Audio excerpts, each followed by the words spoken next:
Hello, welcome to 8.9 News. I'm Ffinlo Costain. The Global Alliance for the Future of Food is calling for new approaches to research and policy making that help to democratise knowledge supply in approaches to food system transformation.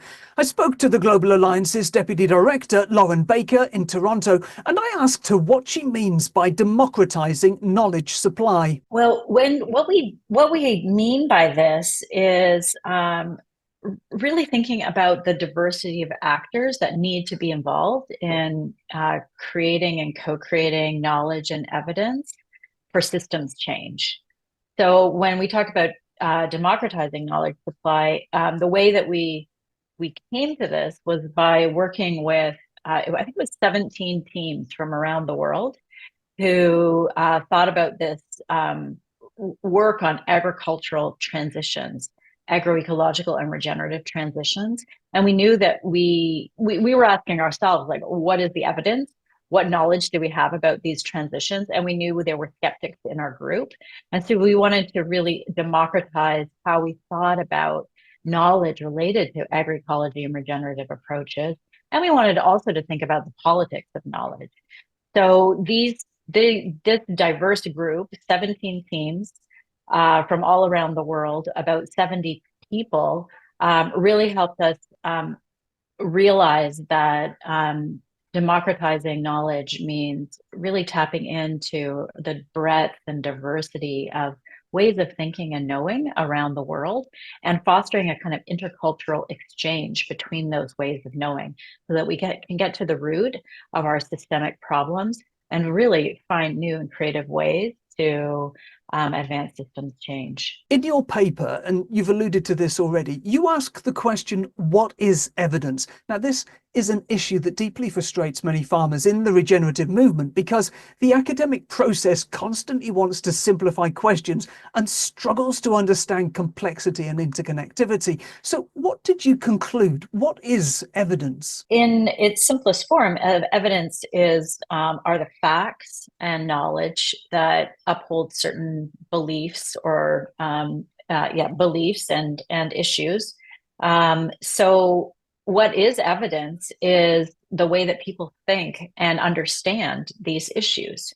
And so we have lots of examples of very creative ways of generating evidence where the questions and the answers are coming from farmers, like you said, from women who are leading these change processes, from the facts and observations that they have, from the knowledge generation processes that ensue through conversation about what people are seeing, observing.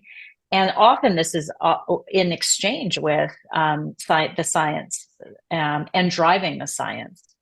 So, I think what we're trying to say in the article is that we're really emphasizing the need for locally grounded participatory research approaches which center farmers and Indigenous people around the world, which acknowledge there are different ways of understanding the issue, different knowledge ways, different knowledges that need to come together to forge the solutions that we require. And I do think farmers and Indigenous people get frustrated by a kind of narrow view of evidence. And often when we talk about evidence, we think of like the peer-reviewed evidence. Why is it, do you think, that researchers and policymakers find it so hard to access and indeed to value practical experience and Indigenous knowledge? I think that the academy isn't set up in the way that in the way that those researchers need to express their value, isn't set up for deep long-term partnerships. And so together we created we developed these three principles for democratizing knowledge and democratizing evidence. The first is this idea of epistemic or cognitive justice. So really, again, what I said before, which is like really valuing different ways of understanding the issue, different ways of knowing, and making sure that we're not valuing one above the other. So right now, I think we really value that peer-reviewed literature, and in a hierarchy of evidence, we place that at the top. So that is excluding other forms of evidence. And then two other principles, intercultural co-creation, which is like this idea of bringing ways of thinking together, bringing different people together to co-generate and co-create knowledge. And then this idea of exchange and knowledge mutualism, like how do we create processes, participatory processes where people can exchange information, drive research based on their own priorities, and also create really new ways of sharing and disseminating that evidence. You talked about the different weighting of evidence there, the way that academia often disproportionately values the peer review process, for example. Are there places and institutions that address that balance more successfully than others? Well, I'd love to provide some examples because I think these teams that we worked with are really showing how we can do this differently. And there are some common characteristics and qualities to their approach. And I've mentioned one already, which is like this longer term engagement in a particular place. And two examples of that are the McKnight Foundations. They support, McKnight Foundation supports transformative research, agroecological research in several regions around the world. And actually their Andes program is celebrating its 20th anniversary. So 20 years of engaging in the Andes with indigenous communities around the theme of agroecology and resilience. And so they have a project on climate change and weather patterns and have worked with indigenous people and farmers to really understand how their observations of climate change can inform reporting and monitoring of weather systems and how to build more resilient agricultural practices. So this is, of course, something that can only be monitored over the long term and over decades, and through deep relationships. And so that's one example. Another example, which I love, is the Soils, Food, and Healthy Communities initiative in Malawi. And they began to think about nutrition, food security, and agriculture through a health lens, actually, when they were grappling with the AIDS crisis many decades ago, and knew that they needed to work with women in the community who were, caregivers to children and people who had AIDS.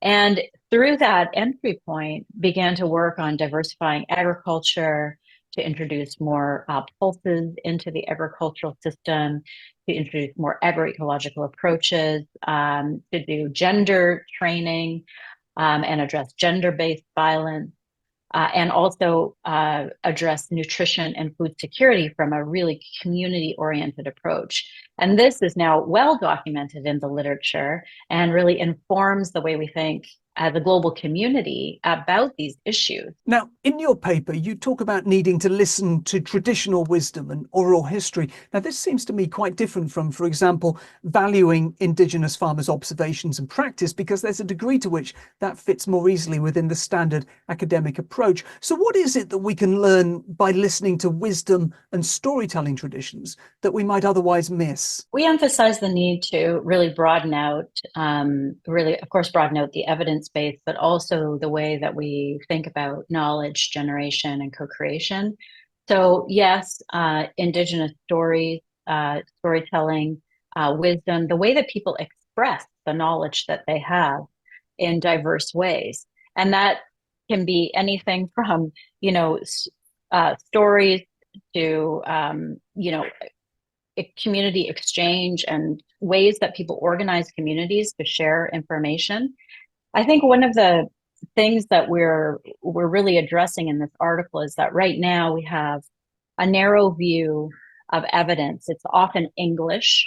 It's, the repository of that evidence and knowledge is in, libraries and peer-reviewed journals. And what does it look like when we think about how communities generate and store and exchange information, and how they've done that through history, through the different mechanisms and forms, whether it's like storytelling or video or gray literature, case studies, all of these can be really valuable forms of knowledge that can inform how we make decisions. Lauren, to deliver change and democratise that knowledge supply, what needs to happen next? Well, I've mentioned some of the kind of key recommendations, and the Global Alliance for the Future of Food is an alliance of philanthropic foundations. So we are donors and then work with bilateral, multilateral donors. And many of our recommendations are about how we fund and support research and the ways that research is undertaken. So we really emphasize the need to focus on research related to systems-wide change. A lot of our agricultural research has focused on yield, varieties, and what does it look like when we see a whole system and engage people in that system to define the criteria and the evidence, the kind of evidence that we're looking for. So we're really looking at like broader social, environmental, ecological, and economic drivers and consequences. So that's the first one, just this idea of systems-based research. The other one is to build support and capacity for people on the ground in communities to do transdisciplinary research, to engage with the scientific community, local research institutions, to build that capacity within communities and between communities. And then the final recommendation is really to support creative ways to creative ways to mobilize evidence. Like we really ask ourselves, like, what does it look like to actually, we have a lot of information, but what does it look like to mobilize that evidence in the service of systems change?